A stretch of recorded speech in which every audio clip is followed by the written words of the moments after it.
자, 우리가 사용하는 말들 중에는 아름다운 단어들이 있습니다. 그 중에 하나가 소위 adequate라는 말인데요. 우리말로 적당한, 적당하다 하는 그런 말입니다. 적당히. 이 말이 왜 아름다운 말이냐면 사전에서 이렇게 풀이를 합니다. 적당히 어떤 조건이나 이치 따위에 들어맞거나 어울리도록 알맞게, 이 말이 적당히라는 말입니다. 그러니까 아주 멋진 말이죠. 자, 그런데 제가 지금 적당히라는 말을 꺼냈을 때 아마 듣는 여러분들이 한편으로는 조금 부정적인 느낌을 가지셨을지도 모릅니다. 적당히. 이게 아름다운 말인데요. 왜 그렇게 부정적인 느낌을 갖게 되는가? 우리가 그것을 잘못 오용하는 경우가 우리 삶 가운데 많이 있기 때문에 그렇다는 겁니다. 예를 들면 이런 경우죠. 적당히 살고, 적당히 일하고, 적당히 믿고, 적당히 천국 가자. 이 적당히라는 말이 굉장히 좋은 말인데 이렇게 쓰게 되면 이게 아주 아름답지 못한 그런 말로 전락된다는 겁니다. 그리고 우리는 이 적당히 이 말을 빙자해서 또 이런 유혹을 받게 된다는 거죠. 적당히 살고 적당히 일하고 적당히 믿고 적당히 천국 가고 이러한 것이죠. 그래서 중요한 것은 이 적당히를 이야기할 때 내가 얘기하는 적당히의 기준이 도대체 무엇인가, 이것을 우리가 잘 분별을 할 수 있어야 된다는 겁니다. 그 적당히의 유혹에 대한 말씀을 한번 드려보겠습니다. 자, 첫 번째, 이 적당히라는 말의 유혹은 내가 편한 만큼 이란 말로 바꿀 수가 있다는 겁니다. 특히 우리 믿는 자들 가운데는요, 성도들이 예배당에 나와서 좌석에 앉는 모습을 보게 되면 그분이 얼마만큼 편안함을 마음에 가지고 있는가, 이걸 알 수가 있다는 겁니다. 심리적으로요. 보통 새 신자로 처음에 교회 나오게 되면 저 뒷자리를 이제 많이 선호를 이제 하게 됩니다. 자, 그렇게 교회 출석하다가 한 5년쯤 이렇게 되면 자리를 이제 중간쯤으로 앞으로 나와서 옮겨 앉게 됩니다. 그래서 거리가 있지 않습니까? 저 뒤에서 저 중간까지의 거리, 그 거리를 재밌는 표현으로 심리적인 거리다, 그렇게 말을 한다는 겁니다. 어떤 심리입니까? 옮긴 그 거리만큼 그 사람이 이제는 마음에 편안함이 있다는 거죠. 갑자기 옮기면 마음에 편안함이 없고 불편한 거죠. 그래서 그거를 심리적인 거리다 하는 겁니다. 지금 예배당에 몇 분 계시지 않지만 한번 뒤를 돌아보시기 바랍니다. 뒤를 돌아보시면 여러분들이 앉은 그 자리가 심리적인 거리라는 겁니다. 그래서 어떤 분은 의자 5개, 어떤 분은 10개, 막 이렇게 간격이 있게 되죠. 자, 두 번째, 적당히의 유혹은 익숙함의 차원이라는 겁니다. 익숙함. 신앙생활에 있어서 익숙하지 않은 것처럼 사실은 불편한 게 없다는 겁니다. 어떤 분들은 그 불편함 정도가 아니고 아주 무섭다, 이렇게 이야기를 하는 분들이 있습니다. 자, 신앙생활을 할 때 좀 적극적인 성품의 성도의 경우에는 이 적당의 기준을 어떻게 잡냐면 내가 할 수 있는 차원까지, 거기까지 잡는다는 겁니다. 그래서 내가 할 수 있는 차원에서 교회 봉사를 하고 내가 할 수 있는 차원에서 신앙생활을 이제 하게 되는 거죠. 그런데 반대로 할 수 없는 것, 아니 매인다고 생각할 때 불편함이 마음에 들어오게 된다는 거죠. 그래서 그런 마음으로는 하나님의 교회 안에서는 직분도 그리고 어느 사역도 맡을 수가 없다는 겁니다. 그래서 맡겨주면 굉장히 불편한 거죠. 그런데 우리 하나님은 우리를 익숙한 데만 머물게 하시는 분이 아님을 믿으시기를 주님의 이름으로 축원합니다. 믿음이라는 것은 이렇게 정의를 내릴 수 있습니다. 가보지 못한 곳을 가야 하기 때문에 우리에게는 믿음이 필요하다 하는 거죠. 익숙한 곳에만 머무르려고 할 때는 특별한 믿음이 필요 없습니다. 그냥 머무르면 됩니다. 예를 들면 아브라함이 믿음의 조상이 될 수 있었던 것은 가본 적이 없는 곳을 갔기 때문이고요. 그리고 갈 바를 알지 못하고 순종하고 이방인 지역에 나가기 때문에 그는 믿음의 조상이 될 수 있었죠. 그래서 우리가 믿음을 얘기할 때 그 믿음은 다른 표현으로 용기라고도 바꿔서 이야기를 하는 것입니다.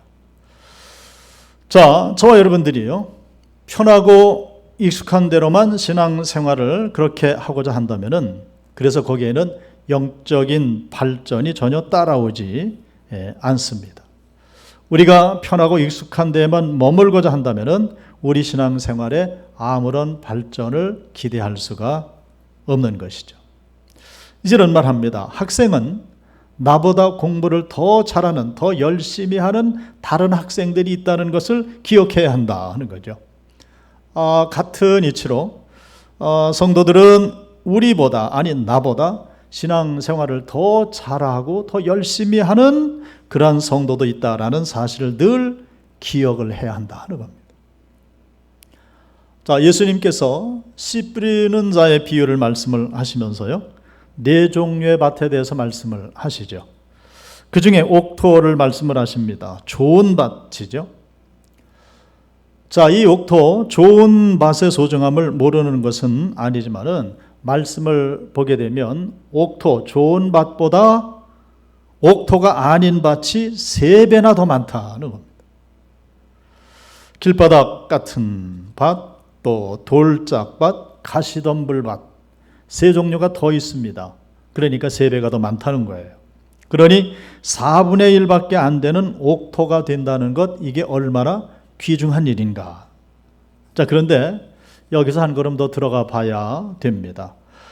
옥토 중에도 30배 맺는 옥토가 있고 60배를 맺는 옥토가 있고 100배를 맺는 옥토가 있더라 하는 거죠. 옥토가 되는 것도 어려운 일이기는 하지만은 옥토가 되더라도 거기에는 더 많은 열매를 맺는 옥토가 또 구분되어 있더라 하는 이야기입니다. 자, 우리가 하나님의 교회를 통해서 직분을 받는 것 정말로 소중한 일입니다. 저는 늘 그런 말을 합니다. 가능하면 직분에 대해서는 욕심을 좀 가져야지 된다. 물론 그 욕심은 거룩한 욕심입니다. 자, 그런데 같은 직분을 받게 되더라도 같은 직분자 중에도 더 많은 풍성한 사역의 열매를 맺는 직분자가 얼마든지 있을 수가 있다는 거죠. 말 그대로 걷는 자 위에 뛰는 자가 있고요, 뛰는 자 위에 나는 자가 있다 하는 것을 보여주는 것인데요, 신앙생활에도 이 이치가 적용되어진다 하는 겁니다. 그래서 우리가 늘 신앙생활, 직분생활을 할 때에 이 적당히의 유혹에서 벗어나야 한다는 겁니다. 이 유혹에서 벗어나게 되면 우리는 많은 겸손함으로 주님 앞에 엎드릴 수가 있고요, 그리고 이 적당히를 벗어나게 되면 그 겸손 가운데 하나님께서는 우리에게 동기를 부여해 주시는데, 어떤 동기입니까? 분발할 수 있는 그런 동기를 허락해 주신다 하는 겁니다. 자, 이런 사실을 잘 보여주는 성경 구절이 하나 있는데요, 그 성경 구절은 로마서 12장 2절의 말씀입니다. 자, 제가 한번 읽어보겠습니다. 너희는 이 세대를 본받지 말고 오직 마음을 새롭게 함으로 변화를 받아 하나님의 선하시고 기뻐하시고 온전하신 뜻이 무엇인지 분별하도록 하라. 아멘. 자, 이 성경 구절을 보면 하나님의 뜻에는 3가지 속성이 있음을 말씀을 하십니다. 하나님의 뜻은 첫째 선하시고, 두 번째 기뻐하시고, 세 번째는 온전하신 이 뜻, 3단계가 있다는 겁니다. 자, 이 구절을 다음과 같이 해석을 하는 주석서를 봤습니다. 그 3가지 속성은 하나님의 뜻의 3가지 단계라는 거예요. 가장 기초적인 하나님의 뜻의 단계는 선한 뜻이고요, 그보다 한 단계 더 높은 것은 하나님의 기뻐하시는 뜻이고요, 가장 높은 차원의 것은 온전하신 뜻이라는 이런 해석을 하고 있었습니다. 자, 그러니까 같은 하나님의 뜻을 쫓아 살더라도 선한 차원에 머무르는 신앙이 있고요, 하나님께서 기뻐하시는 차원에 머무르는 신앙이 있고, 그리고 가장 높은 차원은 하나님의 온전하신 뜻, 그것을 알고 거기에 머무는 차원의 신앙이 있다, 이렇게 해석을 해놓고 있었습니다. 참 일리가 있다, 그렇게 생각을 했습니다. 이거 어렵게 생각하실 필요가 없어요.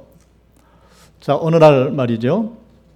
딸이 교제하는 청년을 데리고 나타났다고 이제 가정을 해 보는 겁니다. 자, 그런데 딸이 데리고 온 그 청년을 딱 보니까 부모님의 마음에 볼 때 나쁘지는 않아요. 뭐 좋아 보여요. 근데 그렇다고 해서 또 기쁜 것은 아니에요. 그리고 평소 사윗감으로 뜻을 두었던 그런 완전한 사윗감으로서는 좀 거리가 있어요. 자, 그럴 경우에 이 데려온 이 남자 청년을 허락을 해야 되는가, 아니면은 허락을 하지 말아야 되는가, 아주 알쏭달쏭할 때가 있잖아요. 아니면은 딸을 둔 것을 후회를 해야 되는가. 비록 이런 경험은요, 비단 사윗감 고르기 뿐만이 아니라 우리의 일상에서도 종종 경험할 수 있는 그러한 일들이지요. 그리고 이것은 우리가 하나님을 섬기는 일에도 마찬가지라는 겁니다. 자, 하나님의 교회에서 우리가 어떤 일을 선택을 하고 어떤 일을 결론 내고 어떤 일을 주장을 할 때에 우리가 그것을 파악을 해보는 겁니다. 가만히 놓고 기도하며 묵상해 볼 때 하나님께서 그것을 나쁘게 보지는 않으셔요.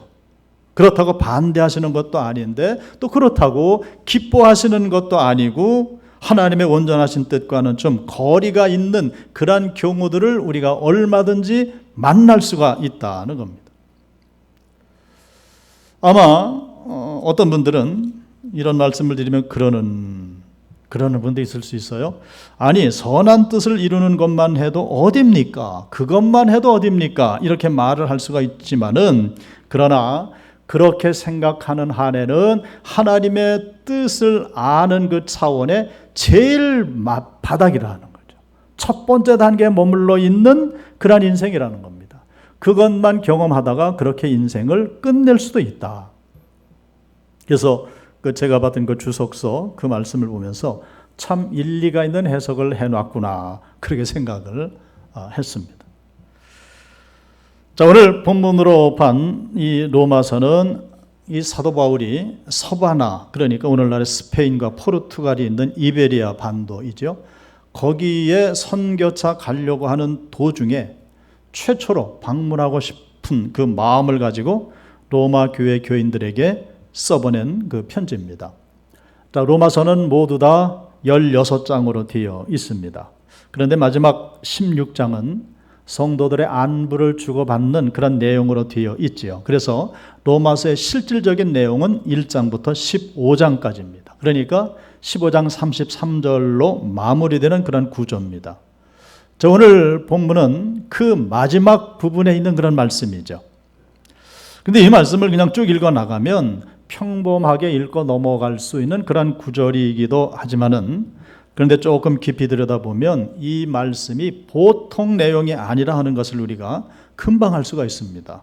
내가 너희에게 나아갈 때에 그리스도의 충만한 복을 가지고 갈 줄을 아노라, 이렇게 말씀을 하셨습니다. 도대체 이 말씀의 의미가 무엇일까? 오늘 이 말씀을 좀 나눠보려고 합니다. 자, 첫 번째는 충만한 복을 가지고 갈 줄을 아노라 했을 때에 우선은 이 사도 바울 자신에 관해서의 말씀인데, 사도 바울은 어떤 사람인가? 그 충만한 복, 그리스도의 충만한 복을 가지고 갈 수 있는 사람이었다 하는 겁니다. 그 복을 가지고 갈 수 있는 사람이었다.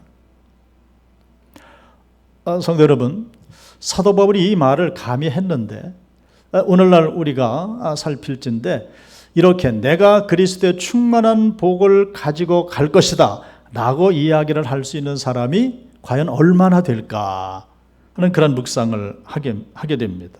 물론 부분적으로 그리스도의 복을 전달할 수 있는 사람은 있겠지요.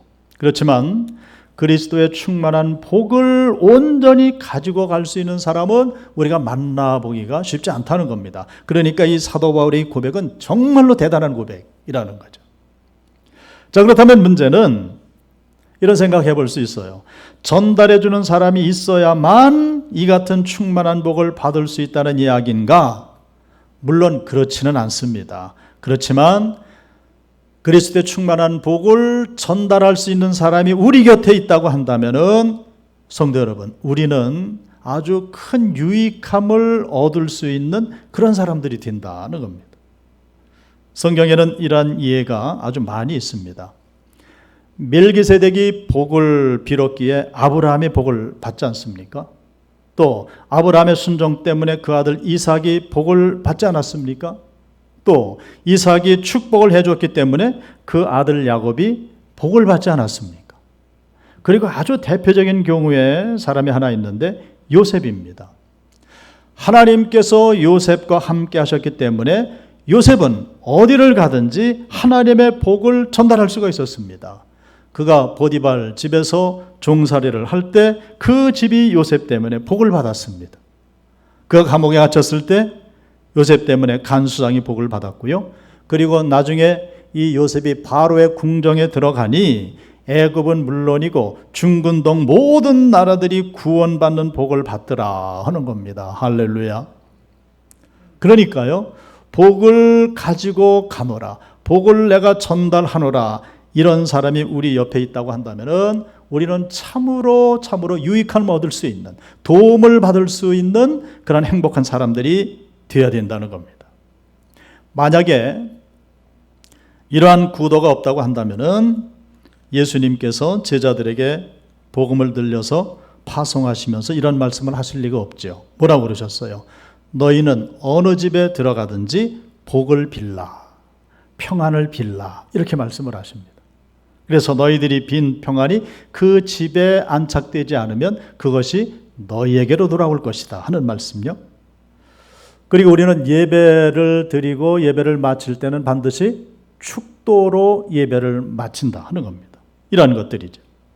그러니까 복을 빌어주는 사람이 꼭 있어야만 우리가 복을 받는 것은 아니지만은, 복을 빌어줄 수 있는 사람이 우리 주변에 있다고 한다면은 그 사람 때문에 그 주변의 모든 사람들이 복을 받게 된다. 할렐루야. 그러므로 우리의 평소의 신앙, 우리의 평소의 헌신, 우리의 평소의 모든 희생, 이것을 무의미하다고, 사소한 것이라고 생각하셔서는 안 된다는 겁니다.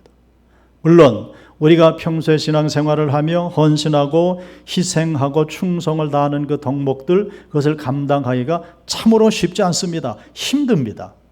그렇지만은 그 모든 덕목들을 주님께서 만지시기만 하면 변해서 물이 포도주가 되듯이 우리의 삶이, 우리가 평소에 갖는 모든 신앙 행위들, 모든 헌신들, 모든 희생들, 모든 충성됨, 하나님께서 만져주시게 되면 그 모든 것들이 나 때문에 우리의 가족이, 우리의 주변에 복으로 임하게 된다 하는 것. 할렐루야. 그러므로 성도 여러분, 우리의 평소의 신앙 행위들 하나하나가 사실은 별 볼 일 없는 것이고 무의미하다고 생각할 수 있겠지만 너무나도 소중한 것이라는 겁니다. 너무나도 소중해요. 우리가 자녀들을 키워냅니다. 부모님의 기도, 부모님의 신앙, 부모님의 충성, 부모님의 희생, 사실 당시에는 많이 힘든 것이지요. 그러나 그것이 있었기 때문에 주님께서 그 부모를 통해 그 자녀들에게 충만한 그리스도의 복을 부어주신다는 이 이치를 알게 되면 아무것도 아닌 것 같아도, 좀 힘들고 어렵다 할지라도 그것이 하나님 앞에, 그리고 우리의 후손들 앞에 얼마나 가치 있고 소중한 것인지, 그래서 어느 것 하나라도 흘려버릴 것이 없다 하는 겁니다. 이것은요, 목회자도 그렇고 모든 성도들도 마찬가지가 된다 하는 겁니다. 충만한 그리스도의 복을 전달하기 위해서는 그래서 우리가 그만큼 의롭게 살려고 애를 써야 되고요. 그리고 주님 앞에 순종하고 희생하고 충성 다해내고자 하는 그러한 믿음, 그러한 믿음들이 우리에게 늘 있어야 하는 것입니다. 그래서 좁은 문의 순종이라 이렇게 말을 할 수가 있죠. 미랄처럼 썩어지는 희생이라 이렇게 말을 할 수가 있습니다. 그 모든 것들이 있고 나서 우리가 충만한 그리스도의 복을 전달할 수 있는 그런 통로가 되어진다. 얼마나 귀한 복인지 알 수가 없습니다. 자, 그런데 두 번째가 또 있습니다. 이렇게 그리스도의 충만한 복을 전달하는 사람만 있어서는 안 되고요. 그 복을 받을 줄 아는 사람이 되어야 한다는 것이죠. 바울이 아무리 충만한 그리스도의 복을 가지고 간다 할지라도 로마 교회 성도들이 그 복을 받을 줄 모른다면 그것은 아무 소용이 없다는 그런 말씀입니다. 앞에서 말씀드린 대로 이삭에게 복을 빌 권세가 있었습니다. 쌍둥이 두 아들이 있지 않았습니까? 이삭에게 복을 빌 권세가 있었지만은 큰아들 에서는 그것을 받지 못하지 않았습니까? 오히려 차자인 야곱이 그것을 다 받았습니다. 자, 아버지는 복을 빌어줄 만한 권세가 있었지만은 에서는 그 복을 우습게 여겼습니다. 그래서 팥죽 한 그릇에 가볍게 팔아넘기고 말았습니다. 반면에 야곱은 그 복의 소중함을 철저히 알고 있었습니다. 그래서 그는 그 복을 받기 위해서 눈이 어두운 아버지를 속이기까지 했고요. 외삼촌 라반의 집에 쫓겨가서 20년 동안 종살이와 방불한 그러한 삶도 마다하지 않았다. 그 모든 복이 그래서 야곱에게 간 그런 모습을 보게 됩니다. 그래서 받을 줄 아는 믿음이 소중하다 하는 것이죠. 자, 그러면은 아마 여러분 궁금하게 생각하실 겁니다. 그럼 내가 그걸 받을 수 있는 그릇인가? 받지 못할 그릇인가? 이란 궁금한 말이죠. 그런데 우리 하나님의 백성들은 그것을 궁금하게 생각하기 이전에 먼저 하나님의 말씀의 약속을 믿고 그것을 받기 위해서 야곱처럼 힘쓰고 애쓸 줄 아는 사람이 되어야 된다는 거죠. 그냥 평범하게 있어서는 되지 않는다는 겁니다. 그래서 예수님은 마태복음 11장 12절에서 이 유명한 말씀을 주셨습니다. 세례 요한 때부터 지금까지 천국은 침노를 당하나니 침노한 자는 빼앗느니라. 할렐루야. 왜 예수님이 오리를 가자면 심리를 가져라고 말씀을 하시고 누가 겉옷을 달라 하면 속옷까지 벗어주라고 말씀을 하셨는가? 여기도 아주 깊은 의미가 있는데요. 자, 이 말씀의 의미는 이것이죠. 세상이 나에게 요구하는 만큼만 하지 말라라는 말씀이죠. 물론 그것만 해도 대단한 것입니다. 그것도 못하는 사람들이 세상에는 허다하기 때문에 그렇습니다. 자, 그러나 사람들이 내게 요구하는 만큼만 하고 끝내는 사람은 제주말로 요망지다라고 말을 들을 수 있을지는 모르겠지만은 그 말을 이미 듣기 전에 이렇게 말을 합니다. 얌체다. 그렇잖아요? 더 지나치게 표현하면 아예 밥맛 없어. 이런 말도 하는 것입니다. 그리스도인은 누가 오리를 가자고 하면은 심리를 가질 수 있는 그런 여유가 있어야 된다는 거죠. 이건 그냥 내 희생으로 끝나는 것이 아니고 이것은 나를 그만큼 큰 그릇으로 빚어내기 위한 한 작업인 줄로 믿습니다. 그것을 예수님이 우리에게 가르쳐 주시는 거죠. 자, 그런데 문제는 무엇입니까? 이러한 도전 앞에서 대다수의 사람들은 입버릇처럼 그렇게 얘기를 합니다. 내가 시간이 없다, 마음의 여유가 없다, 이런 핑계를 대곤 합니다만은 그러나 답은 간단합니다. 한번 따라 하시겠습니까? 없으면 만들면 된다. 할렐루야. 시간적인 여유가 없고 마음의 여유가 없습니까? 없으면 만들면은 되는 겁니다. 사실 예수님의 말씀을 쫓기에 시간이 너무 부족하다고 하는 그런 사람은 사실은 쓸데없는 일에 바쁜 것입니다. 그런 분주함은 그의 영혼에 아무런 도움이 되지 못하다는 거죠. 내가 교회 생활 때문에 너무 바쁘다? 그 사람은 불필요하게 분주한 것입니다. 그래서 우리는 늘 물어야 됩니다. 나는 무엇을 위해 사는가? 나는 무엇을 위해서 이렇게 바쁘고 분주한가? 그래서 주님은 거기에 대해서 말씀을 하시죠. 온 세상을 얻고도 자기 목숨을 잃으면 무엇이 그에게 유익하리요? 할렐루야. 그래서 우리는 우리 자신을 늘 뒤돌아봐야 됩니다. 나는 도대체 무엇 때문에 분주한가? 나는 도대체 무엇에 시간을 다 허비하고 있는가? 그리고 나에게 정말로 필요한 것은 무엇인가? 그래서 그것을요, 올바로 판단하고 올바로 분별할 수 있는 것이 바로 바른 신앙이 되는 것이죠. 근데 여기서 우리 문제는 아니지만은 좀 심각한 문제를 하나 생각을 해야 됩니다. 왜냐하면 여기까지 우리의 영역이기 때문에요. 사실 더욱 심각한 문제아들은 불신자들이라는 겁니다. 우리가 평생을 통해 신앙생활을 해봅니다마는 신앙생활을 위해 힘을 쓰고 애를 쓰고 교회 섬김을 위해서 정성을 다하는데도 우리가 못하는 것도 있고요, 이루지 못하는 것들이 있습니다. 하물며 예수님을 믿지 않고 하나님의 교회를 배격하는 그 사람들은 우리 눈에 보이지 않아서 그렇지요, 그들의 그 영혼의 황폐함과 고독함, 이걸 생각해 보면은 이건 상상할 수도 없다는 겁니다. 예를 들면 이런 일들이잖아요. 요즘 이 심각한 코로나19 상황 가운데 노래방에 가서 유흥을 즐기고 단란주점 가서 술 마시고 마사지집을 드나들고 단속을 피해서 뒷문을 연 술집에 들어가서 향락을 즐기는 그런 사람들의 그 영혼의 상태, 그게 얼마나 황폐하고 얼마나 고독하겠는가.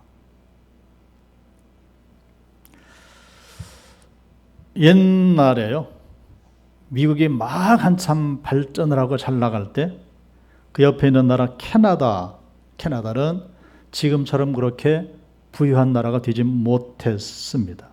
그때 그 캐나다 사람들이 미국을 바라보면서 농담처럼 하는 말이 있었다는 겁니다. 이런 말입니다. 미국에 가면 밥 호프라는 사람도 있고 미국에 가면 자니 캐시라는 사람도 있는데 캐나다에는 호프도 없고 캐시도 없다, 이런 말입니다. 밥 호프 사람 이름이죠. 자니 캐시 사람 이름입니다. 그런데 빗대서 얘기하는 거죠. 호프 희망이죠. 미국에는 호프 희망도 있고 캐시 현찰도 있는데 캐나다에는 호프 희망도 없고 캐시 현찰도 없다. 그 말을 이렇게 빗대서 얘기를 했습니다.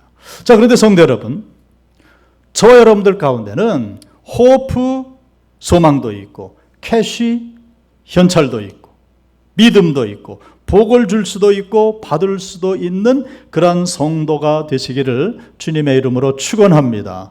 축원합니다. 얼마나 대단한 복입니까? 호프도 있고 캐시도 있고 믿음도 있고 복을 줄 수도 있고 복을 받을 수도 있는 그런 성도가 되는 것. 하나님이 원하시는 그런 모습이죠. 자, 세 번째. 자, 그렇다면 바울이 그리스도의 충만한 복을 가지고 갈 줄로 안다라고 말씀을 하셨는데 그 복이 도대체 무엇이냐 하는 거죠. 사실 그 복을 잘 알 수가 없습니다. 왜냐하면 구체적으로 성경에 기록을 해놓지 않았기 때문에 그렇습니다. 그러나 분명한 것은 사도 바울이 오늘 본문에서 말하는 충만한 복은 어떤 최고급 외제 승용차를 갖는다든가 더 넓은 평수의 아파트를 말하는 것이 아니라는 사실을 우리는 너무나도 잘 압니다. 이것은 한마디로 영적인 복을 말씀을 하시는 거지요. 신앙적인 차원에서 누리는 그 충만한 그리스도의 복을 말씀을 하시고 있는 겁니다. 그래서 우리는 바로 이러한 복을 꿈꿀 수 있는 사람이 되어야 한다는 겁니다. 내가 현재 있는 이곳이 전부가 아니라는 사실, 그래서 나는 변화할 수 있다는 사실, 나는 좀 더 잘 믿을 수 있다는 그런 사실, 이러한 사실들이 우리의 삶에, 우리의 신앙의 비전이 되어야 한다는 겁니다. 만약에 어떤 사람이 나는 이만 해도 잘 믿는 것이다 라고 생각을 한다면 사실은 그 고백 자체가 교만이기 이전에 나는 부족한 사람입니다 라는 것을 드러내고 있는 그런 고백이 되는 거죠. 왜냐하면 세상의 모든 피조물들은 하나님 앞에서 나는 이만하면 됐습니다 라고 고백을 할 수가 없다는 겁니다. 그러나 하나님과 사람 앞에, 교회 앞에 아직도 나는 발전할 여지가 있습니다 라고 생각이 되어진다면 그 사람은 앞으로 발전과 성장과 성숙과 아울러서 풍성한 믿음의 열매를 맺는 주님의 복된 귀한 믿음, 정말로 가능성이 있는 높은 믿음의 소유자가 될 줄로 믿습니다. 그래서 우리는 이러한 것들을 사모할 줄 아는 사람들이 되어야 된다는 거죠. 자, 그런데 사모한다는 말 사용했는데요. 사모한다는 말은 그저 앉아서 묵상으로 머릿속으로 하는 것이 아니고요. 사모한다는 말은 일어나서 움직이는 것을 말하고 있는 줄로 믿습니다. 일어나 움직이는 겁니다. 성도 여러분, 코로나19 사태라 할지라도 우리는 그냥 여기에 머물러 앉아 있을 수가 없습니다.